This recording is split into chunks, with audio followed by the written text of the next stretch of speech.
Breaking news చూస్తున్నాం. ఎన్నికల తర్వాత టీవీకే చీఫ్ ఫస్ట్ రియాక్షన్ వచ్చింది. ప్రధానమంత్రి మోదీ అలాగే రాహుల్ గాంధీకి థ్యాంక్ యూ చెప్పారు విజయ్. ప్రజాసేవలో ఉత్తమ ప్రమాణాలకు కట్టుబడి ఉంటామంటూ విజయ్ చెప్పుకొచ్చారు. తమిళనాడు ప్రజల శ్రేయస్సే మాకు ముఖ్యం, రాజకీయాలకు అతీతంగా తమిళనాడు అభివృద్ధికి కృషి చేస్తాం, ఈ విషయంలో కేంద్ర ప్రభుత్వ మద్దతు ఉంటుంది అంటూ ఆశిస్తున్నాను అంటూ విజయ్ మొత్తానికైతే పిఎంని ట్యాగ్ చేసి ఒక స్టేట్మెంట్ని ఆయన సోషల్ మీడియా మాధ్యమంలో పెట్టారు. అది ఒకసారి చదివి వినిపించే ప్రయత్నం చేస్తా. ప్రధానమంత్రి మోదీ నిన్న మనం చూస్తే gratitude to the voters of Tamil Nadu who supported the NDA in Tamil Nadu assembly elections. ప్రధానమంత్రి మోదీ ట్వీట్ చేస్తూ చాలా క్లియర్గా తమిళనాడు ఎలక్షన్స్లో సపోర్ట్ చేసిన ఎన్డీఏకి సపోర్ట్ చేసిన వాళ్ళందరికీ కూడా ఖచ్చితంగా గ్రాటిట్యూడ్ కృతజ్ఞతలు అంటూనే అలాగే we will always remain at the forefront in addressing people's issues and improving their lives. చాలా క్లియర్గా ప్రజల సమస్యల కోసం ప్రజల శ్రేయస్సు కోసం మేము పనిచేస్తాం, పాటుపడతాం, ఖచ్చితంగా ఉంటామంటూ ప్రధానమంత్రి మోదీ ఆయన ట్వీట్ చేశారు. అలాగే congratulations to TVK on their impressive performance. So congratulations to TVK party అంటూ కూడా మొత్తానికైతే ఆయన చేసిన ఆ ట్వీట్కి, ప్రధానమంత్రి మోదీ గారు చేసిన ట్వీట్కి thank you honourable PMO prime minister office India for your greetings, the well being of our people remains our only goal. So చాలా క్లియర్గా విజయ్ ఇక్కడ హానరబుల్ పిఎంఓని ట్యాగ్ చేస్తూ ధన్యవాదాలు చెప్తూనే ఒక పక్కన మా ప్రజలు తమిళ ప్రజల శ్రేయస్సు అనేదే మాకు ఇంపార్టెంట్, అదే మా మెయిన్ గోల్ అంటూ కూడా ఆయన చెప్పుకొచ్చే ప్రయత్నం చేశారు. దాంతోపాటు ఆయన transcending politics we shall focus on the state's progress and the welfare of people of Tamil Nadu. We look forward to the union government's support in this endeavour. So మొత్తం మీద ఒక we shall focus on state's progress, Tamil రాష్ట్రానికి సంబంధించిన development గురించి అలాగే వాళ్ళ ప్రజల శ్రేయస్సు కోసం మాట్లాడుతున్నారు.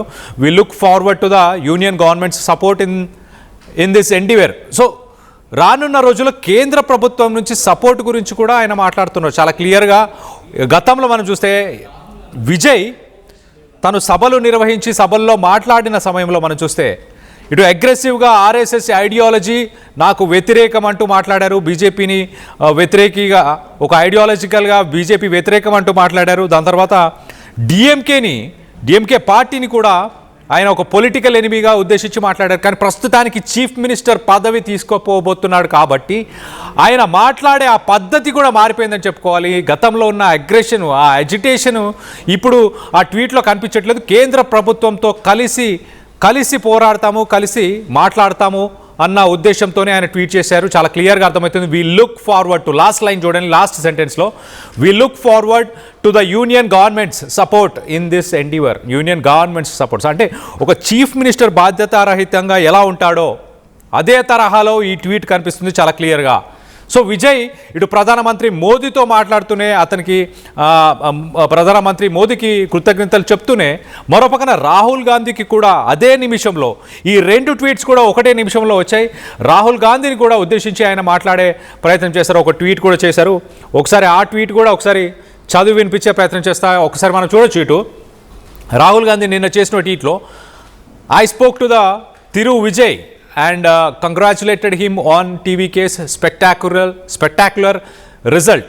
సో రాహుల్ గాంధీ చాలా క్లియర్గా టీవీకే పార్టీకి సంబంధించిన రిజల్ట్స్ని చాలా స్పెక్టాక్యులర్ రిజల్ట్స్ అంటున్నారు. అలాగే this mandate reflects the rising voice of youth which cannot and will not be ignored. చాలా క్లియర్గా రాహుల్ గాంధీ ఏమంటున్నారు, టీవీకే ఏదైతే ఒక అజెండాతోని పార్టీ ఎలక్షన్స్లోకి వెళ్ళిందో 62 సంవత్సరాలు ద్రవిడియన్ ట్రెడిషనల్ పార్టీస్ మాత్రమే రూల్ చేసిన తమిళనాడులో యువత, మరి ముఖ్యంగా ఇంపార్టెంట్గా యువత తీసుకున్న డెసిషన్ అనేదే టీవీకే పార్టీ గెలుపు. అదే డెసిషన్ గురించి మాట్లాడుతున్నారు, అదే యువత గురించి రాహుల్ గాంధీ చాలా క్లియర్గా this mandate reflects the rising voice of youth. So యువత గురించి మాట్లాడుతూ ఆ డెసిషన్ని అందరూ రెస్పెక్ట్ చేయాల్సిందే ఖచ్చితంగా, which cannot and will not be ignored. So దాన్ని రెస్పెక్ట్ చేయాలి, ఖచ్చితంగా రెస్పెక్ట్ చేస్తున్నాము. అంటే టీవీకే ఏదైతే యువత గురించి మాట్లాడిన మాటలు ఉన్నాయో అదే మాటని రాహుల్ గాంధీ మరొకసారి ఆయన చెప్పే ప్రయత్నం చేశారు. దీనికి విజయ్ ఎలా స్పందించారు ఒకసారి అది కూడా చదివి వినిపించే ప్రయత్నం చేస్తారు. విజయ్ చాలా క్లియర్గా my sincere thanks to the honorable leader of opposition in Lok Sabha for the call and kind wishes. So నాకు కాల్ చేసినందుకు అలాగే ఆయన డిజిగ్నేషన్ గురించి మాట్లాడుతున్నారు, leader of opposition in the Lok సభ అంటూ, అలాగే మై సిన్సియర్ థ్యాంక్స్ అంటున్నారు. దాంతోపాటు we shall remain committed to the excellence in public service and preserving the cultural ethos of our state which requires collective cooperation. So చాలా క్లియర్గా committed to excellence in public service. So ప్రజలకు సేవ చేయాలన్న దానిపైన commitment, TVK commitment అలానే ఉంటుంది అంటూ చెప్పుకొచ్చే ప్రయత్నం చేస్తున్నారు. అలాగే దాంతోపాటు and preserving the cultural ethos of our state which requires collective cooperation. Cultural ethos అంటే హిందీ భాష గురించి ఏమన్నా ఉద్దేశించి మాట్లాడుతున్నారా? కల్చరల్ తమిళ భాష గురించి, అంటే తమిళ్ లాంగ్వేజ్ శాంక్టిటీ గురించి, హిందీ భాషని అక్కడ ఇంట్రడ్యూస్ చేయడం, ఎడ్యుకేషన్ సిస్టంలో ఇంట్రడ్యూస్ చేయడం గురించి గతంలో ఎన్నో పోరాటాలు జరిగాయి. ప్రభుత్వాలు, ప్రజలు ఎన్నోసార్లు దాని గురించి చర్చించారు తమిళనాడులో. సో దాన్ని ఉద్దేశించి మాట్లాడుతున్నారు. కల్చరల్ ఇథోస్ అంటూ చాలా క్లియర్గా మాట్లాడుతున్నారు. మరో పక్కన beyond politics we shall prioritise for the welfare of the people of Tamil Nadu. So రాజకీయాలు అంటే ఏ పార్టీలు అనేది పక్కన పెట్టి ఖచ్చితంగా అందరం తమిళ ప్రజల కోసం పోరాడదాము అంటూ టీవీకే విజయ్, ఇటు రాహుల్ గాంధీకి కూడా స్పందించారు. ఓవరాల్గా మొత్తం మీద చాలా క్లియర్గా ఈ రెండు ట్వీట్స్లో ఒక ప్రొఫెషనలిజం, ప్రధానమంత్రి మోదీని ఉద్దేశించి మాట్లాడిన దాంట్లో ఒక చీఫ్ మినిస్టర్ ఎలా అయితే తన రాష్ట్రానికి కేంద్ర ప్రభుత్వం నుంచి రావాల్సిన నిధుల కోసం కావచ్చు, కేంద్ర ప్రభుత్వం నుంచి కావాల్సిన కోఆపరేషన్ని, ఆ ప్రొఫెషనలిజంని, వాటన్నిటిని ప్రధానమంత్రి మోదీకి ట్వీట్ చేసిన, రిప్లై ఇచ్చిన ఆ ట్వీట్లో చాలా క్లియర్గా అక్కడ ప్రొఫెషనలిజం కల్పిస్తుంది. మరో పక్కన ఇటు రాహుల్ గాంధీకి ఇచ్చిన రిప్లైలో కూడా చాలా క్లియర్గా కలెక్టివ్ కోఆపరేషన్ అంటే అన్ని పార్టీలతోని ఒక కోఆపరేషన్ అంటే ఒక మ్యూచువల్ అండర్స్టాండింగ్ని మెయింటైన్ చేయాలన్న ఉద్దేశం కూడా అక్కడ విజయ్ది చాలా క్లియర్గా కనిపిస్తుంది. మరోపక్కన బీజేపీ అంటే ప్రధానమంత్రి మోదీ బీజేపీ కావచ్చు, అలాగే రాహుల్ గాంధీ కాంగ్రెస్ కావచ్చు, ఈ రెండు పార్టీస్ కూడా ఇప్పుడు ప్రస్తుతానికి టీవీకే ఎవరి వైపు మొగ్గు చూపించే అవకాశం ఉంది? ఎన్డీఏనా లేకపోతే ఇండియా కూటమియా? ఈ రెండు కూటమిలో ఎవరి వైపు మొగ్గుతాడా, లేకపోతే ఇండివిజువల్గానే ఉండే అవకాశం ఉందా? దీనికి సంబంధించి డీటెయిల్గా మాట్లాడుకునే ప్రయత్నం చేద్దాం. ఇటు నా కొలీగ్ సచిన్ అందుబాటులో ఉన్నాడు, సచిన్తో మాట్లాడి తెలుసుకునే ప్రయత్నం చేద్దాం. సచిన్ చెప్పండి, ఇంట్రెస్టింగ్ ట్వీట్స్ అని చెప్పొచ్చు. సో ఏంటి ఛాన్సెస్ ఏంటి? బీజేపీతో ముందుకెళ్లే అవకాశం ఏమైనా ఉందా, లేకపోతే ఇండి కూటమితో ముందుకెళ్లే అవకాశం ఉందా, లేకపోతే ఇండివిజువల్గానే సోలో పర్ఫార్మెన్స్ ఎలాగైతే ఎలక్షన్లోకి సోలోగా వచ్చారో అలానే సోలోగా ముందుకెళ్లే ప్లాన్ ఉందని అనుకోవాలా? ఈ ట్వీట్స్ని మొత్తంగా ఓవరాల్గా చూస్తే ఏమనిపిస్తుంది సచిన్?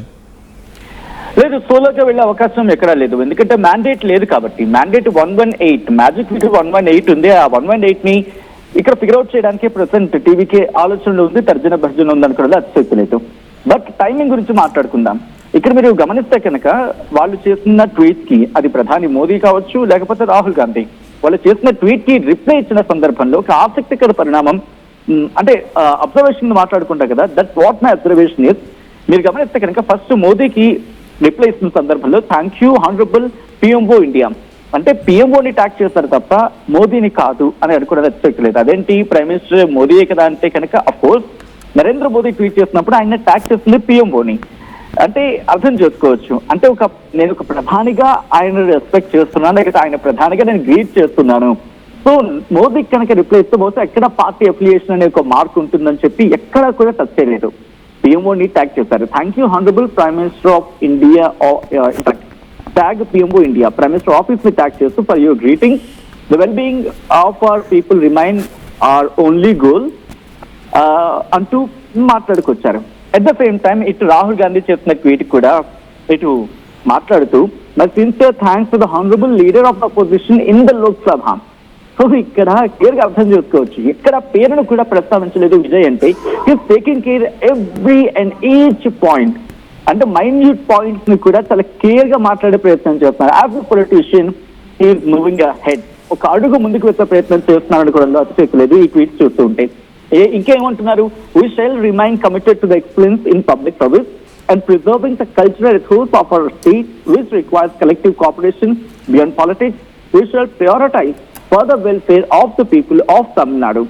ఇక్కడ ఈ లాస్ట్ పాయింట్ చూద్దాం. బియాండ్ పాలిటిక్స్ మించి we shall prioritize for the welfare of people of Tamil Nadu. అంటే తమిళనాడు ప్రజల వెల్ఫేర్ కోసం మనం ప్రయారిటైజ్ చేసుకోవాల్సి ఉంటుంది పాలిటిక్స్ ని మించి అని చెప్పి. సో ఇక్కడ ఇండైరెక్ట్ గా సిగ్నల్ ఇచ్చినట్టుగా భావించవచ్చు. బట్ నాట్ ఎగ్జాక్ట్లీ, బట్ అనుకునే అవకాశం ఉంది. ఎందుకని అక్కడ కాంగ్రెస్ 5 స్థానాలు గెలుచుకుంది కాబట్టి 108+5 114కి వెళుతుంది. అంటే ఇతరులు కాంగ్రెస్ కలుపుకొని మొత్తంగా 14 స్థానాలు. అంటే అర్థం చేసుకోవచ్చు 108+4 112+10 అంటే దాదాపు 122 కాబట్టి మ్యాజిక్ ఫిగర్ ని దాటి అధికారంలోకి వచ్చేయచ్చు ఒక ఈ ఈక్వేషన్ చూసుకుంటే. అలాగే ఇక్కడ PM1 ట్యాక్స్ చేస్తున్నప్పుడు, ఎందుకంటే మీరు చూస్తే కనుక పోనీ అక్కడ gratitude the voters of Tamil Nadu who supported the NDA in the Tamil Nadu Assembly elections, who will always remain at the forefront అంటూ మోదీ చేసిన ట్వీట్ కి రిప్లై ఇస్తూ PM1 ట్యాక్స్ చేస్తారు. So what it clearly shows is only ఒక respected positions కి మాత్రమే నేను reply ఇస్తున్నాను. It is not at all any political affiliation, లేకపోతే పొలిటికల్ గా ఎటువంటి మూవ్మెంట్ కాదు అని చెప్పి ఎక్కడ తన వైపు నుంచి మిస్టేక్ లేకుండా మాట్లాడే ప్రయత్నం చేస్తారు. అఫ్ కోర్స్ ధన్యవాదాలు చెప్పారు, రెస్పెక్టెడ్ పొజిషన్స్ కి ఇవ్వాల్సిన వాల్యూ ఇచ్చేస్తారు అనుకున్నారు, అది ఫేక్ లేదు. బట్ మ్యాటర్ ఇక్కడ ఏంటంటే కనుక డిస్కషన్ జరుగుతోంది. ఇక్కడ కర్ర విరగలేదు పాము చావలేదు అని చెప్పుకునే సామెత ఉంటుంది ఇక్కడ, బహుశా ఆ పదాన్ని కాస్త మాట్లాడుకునే ప్రయత్నం చేసినప్పుడు. సో ఇక్కడ క్లియర్ కట్ గా కనిపిస్తుంది ఏంటి, విజయ్ ఈక్వల్ డిస్టెన్స్ పాటించే ప్రయత్నం చేస్తున్నారు. ఇక్కడ అంటే 3వ పాయింట్ రైజ్ అవుతుంది కళ్యాణ్. ఏంటిది, ఇటు కాంగ్రెస్ తోని వెళ్లకుండా అటు బీజేపీతో వెళ్లకుండా. అంటే కాంగ్రెస్ డిఎంకేతో ఉంది, సో డిఎంకేతో వెళ్ళరు, అట్ ద సేమ్ టైం ఏఐడిఎంకేతో వెళ్లకుండా ముందుకు వెళ్లే ప్రయత్నం జరగచ్చు. ఎప్పుడు డిఎంకే నుంచి ఒక 10 మంది, ఏఐడిఎంకే నుంచి ఒక 15 మంది వచ్చేస్తారని చెప్పి ఒక చర్చ జరుగుతోంది. అంటే పార్టీ నుంచి బయటకు వచ్చి టీవీకీలో చేరుతారని చెప్పి. అలా కనుక జరిగితే 10+15 మొత్తం 25 మందితో ఇటు టీవీకీలో జాయిన్ అయితే 27 మంది 105+8 108+5 అనుకుంటే 113+20 అంటే 133 వరకు వెళ్ళిపోతుంది. కాబట్టి క్లియర్ కట్ గా మ్యాండేట్ ఇక్కడ వచ్చేస్తుంది. అంటే పార్టీలతో పొత్తు అవసరం లేదు, అలా అని చెప్పి తెగతంపులు అవసరం లేదు. ఈ టాక్టికల్ మూవ్ కూడా పడే అవకాశం ఉంది. అందుకే విజయ్ చాలా తెలివిగా అడుగులు వేస్తూ ఉన్నారు. ఏకంగా ఓత్ టేకింగ్ సెరమనీ నుంచి ఒక 2 weeks టైం, ఒక 2 వారాలు నాకు టైం ఇవ్వండి, నేను ప్రూవ్ చేసుకుంటా అని చెప్పి చెప్పడానికి కారణం ప్రతి అడుగుని ఆచితూచి విశ్లేషించి అడుగు వేస్తున్నారు విజయ్ అనుకోవడంలో అతిశక్తి లేదు. చాలా జాగ్రత్తగా. అండ్ ఈ రోజు ఆ ట్వీట్ పరిశీలించినప్పుడు కూడా అదే అభిప్రాయం రెప్లికేట్ అవుతోంది Kalyan. Right Sachin, thanks for the latest update. మొత్తం మీద ఇటు ప్రధానమంత్రి మోదీ అలాగే రాహుల్ గాంధీ వీరిద్దరికి కూడా ఆయన విషెస్కి, వాళ్ళ ఇద్దరు విషెస్కి కూడా ప్రస్తుతానికి విజయ్ ఫస్ట్ టైం రియాక్ట్ అయ్యారు. ఇద్దరికి విషెస్కి కూడా కేంద్ర ప్రభుత్వం నుంచి సహకారం కావాలి, తమిళ ప్రజల శ్రేయస్సే, వాళ్ళ పురోగతి కోసమే పనిచేస్తామంటూ ఇటు ప్రధానమంత్రి మోదీ ట్వీట్కి రెస్పాండ్ అయ్యారు. మరోపక్కన రాహుల్ గాంధీ ట్వీట్కి కూడా ఆయన రెస్పాండ్ అవుతూ చాలా క్లియర్గా తమిళ ప్రజల శ్రేయస్సు కోసం ఖచ్చితంగా పనిచేస్తాము, అందరికీ కోఆపరేషన్ కూడా కావాలి, మీ సహకారం కూడా కావాలి అంటూ ఇటు రాహుల్ గాంధీని కూడా ఉద్దేశించి ఆయన మాట్లాడి తెలుస్తుంది. ఈ 2 ట్వీట్స్ని కూడా ఒకటే నిమిషంలో ఈ 2 ట్వీట్స్ని కూడా ప్రస్తుతానికి విజయ్ ట్వీట్ చేసినట్టు తెలుస్తుంది. గతంలో ఒక అగ్రెసివ్ లీడర్ లాగా ఆయన ఈ పార్టీలని, బీజేపీని కానీ మిగతా పార్టీస్ని ఉద్దేశించి మాట్లాడిన అతను ఇప్పుడు ఒక రెస్పాన్సిబుల్ చీఫ్ మినిస్టర్ లాగా చాలా క్లియర్గా ప్రొఫెషనల్గా మాట్లాడుతున్న మాటల్ని మనం చూడొచ్చు. దీనికి సంబంధించి మీరేమనుకుంటున్నారు, మీ అభిప్రాయాలను కింద కామెంట్ రూపంలో తెలియపరచండి. విజయ్ ఎన్డీఏతో ముందుకెళ్లే అవకాశం ఉందని భావిస్తున్నారా, ఇండి కూటమితో ముందుకెళ్లే అవకాశం ఉందని భావిస్తున్నారు? మీ అభిప్రాయాలు ఏంటనేది కింద కామెంట్ రూపంలో తెలియపరచండి.